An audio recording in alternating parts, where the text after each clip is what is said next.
புதுச்சேரியில் மக்கள் முன்னேற்ற கழகத்தின் தலைமையில் 3வது அணி அமைக்கப்படும். கழகத்தின் தலைவர் ராமதாஸ் தலைமையில் சேர்மன் RL வெங்கட்ராமன் முன்னிலையில் நடைபெற்ற செயற்குழு கூட்டத்தில் முடிவு செய்யப்பட்டது.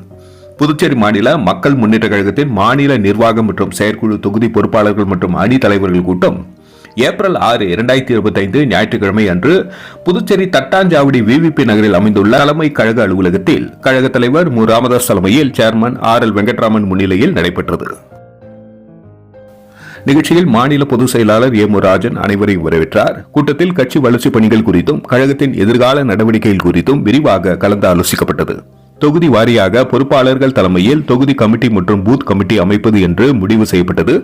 நிலுவையில் உள்ள முதியோர் மற்றும் விதவைகள் பென்ஷனை எந்த ஒரு காரணம் சொல்லி நிராகரிக்காமல் தகுதி படைத்த அனைவருக்கும் வழங்க வேண்டும் என்று புதுவை அரசை இக்கூட்டம் கேட்டுக்கொள்கிறது.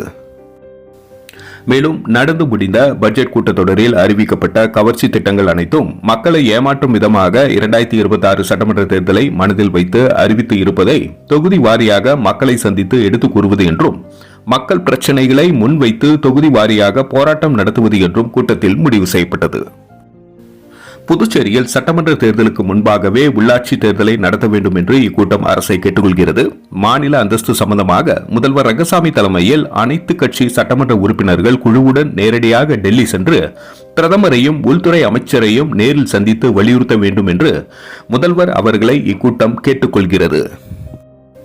புதுச்சேரியில் நிலத்தடி நீர்மட்டம் மோசமான நிலையை அடைந்து வருவதை தடுக்க புதுவை அரசு போர்க்கால நடவடிக்கை எடுக்க வேண்டும் என்று இக்கூட்டம் அரசை கேட்டுக்கொள்கிறது.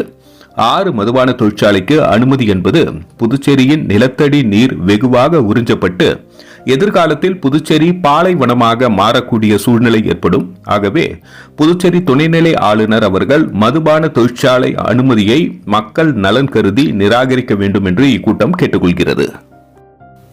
2026 சட்டமன்ற தேர்தலில் மக்கள் முன்னேற்ற கழகத்தின் தலைமையில் மக்கள் வளர்ச்சியில் உண்மையான அக்கறையுள்ள அரசியல் கட்சிகளுடன் 3வது அணி அமைத்து தேர்தலை சந்திப்பது என்று ஏகப்பட்டதாக முடிவெடுக்கப்பட்டது. இக்கூட்டத்தில் துணைத் தலைவர் நித்யானந்தம், செயலாளர்கள் சிவகுமாரன், ரவிக்குமார், பரந்தாமன், துணை செயலாளர்கள் கலியபெருமாள், சுப்பிரமணி, முருகன், உதவி செயலாளர் ஆண்டாள், தாழ்த்தப்பட்ட அணி தலைவர் ரஞ்சித்குமார், காரைக்கால் மாவட்ட தலைவர் கணபதி சுப்பிரமணியன், தொகுதி தலைவர்கள் காலாப்பட்டுகுமார், ராஜ்பவன் சுப்ராயலு, லாஸ்பேட்டை மகேந்திரன், உப்பளம் செல்வம், நெல்லித்தோப்பு டெல்லிபாபு, காரைக்கால் வடக்கு தொகுதி பொறுப்பாளர் ராமகிருஷ்ணன் மற்றும் மாநில நிர்வாகிகள், செயற்குழு உறுப்பினர்கள், தொகுதி பொறுப்பாளர்கள், இளைஞர் அணியினர் ஆகியோர் இக்கூட்டத்தில் கலந்து கொண்டு சிறப்பித்தனர். கூட்டத்தின் முடிவில் கழகத்தின் மாநில செயலாளர் N. சிவகுமாரன் கூட்டத்தில் கலந்து கொண்ட அனைவருக்கும் நன்றி தெரிவித்தார். நன்றி. மக்கள் மொழி செய்திகளுக்காக சரவணன், புதுச்சேரி.